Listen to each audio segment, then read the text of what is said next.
Okay, so ngayon mga idol is i-unbox natin yung battery na binili natin sa online sa Shopee.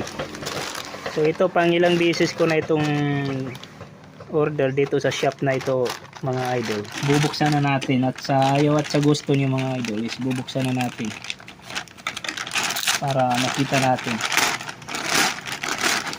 So ito yung kanyang holder mga idol. Isa lang yung in-order ko na ganito kasi mayroon na akong stock na ganito na kasama rin sa pag-order ko noon dito sa Shopee na ito o sa shop na ito. Ito yun siya mga idol. Papakita ko lang sa inyo sa mga wala pang idea sa battery na ito. Ayan, ito yung holder mga idol. Ito naman yung kanyang tabbing wire mga guys para pagdugtungin yung mga battery. Kasi ito yung magpapadugtong doon sa mga battery. Ito yun. Ito na yung pinaka battery mga idol. So sobrang ganda ng pagka-packing nito mga guys. Safe na safe.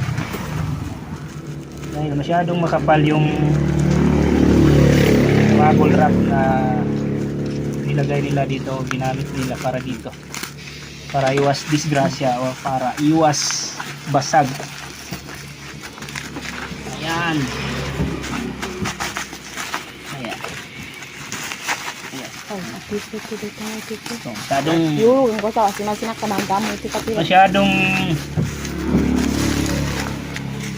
Masyadong maigpit ang pagka-packing mga idol.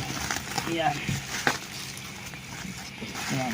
So tingnan niyo mga idol, yung battery pala is bagong-bago pa kasi itong battery na in-order ko mga idol is bagong dating lang ito na stock nung shop na yon. Kasi nung unang nag-order ako dito na nakailang linggo na, naubusan sila ng stock. Tapos ngayon dumating yung stock nila, tsaka ngayon naka-order na ako.